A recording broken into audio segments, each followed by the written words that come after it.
This is Ms. Leon. Let's practice using the split screen feature on your iPad. Say you want to open up and work on an assignment that you have already opened in Google Docs. Tap your Docs icon. Open up your document.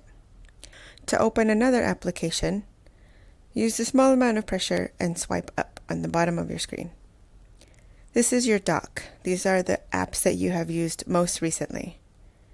In order to have two on the screen at the same time, you're going to tap and hold the icon of the app you want to use as well, and then drag it over to one side or the other. Sometimes this takes a little bit of practice, so be patient. Tap and hold, drag to the side. When you see this black bar show up, that means it's the new spot for your new icon to open up your new app.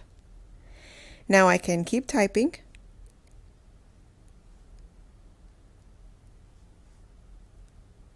See? Or I can come this way and I can open up stuff that my teacher has put for me here. I can resize. I can overlap.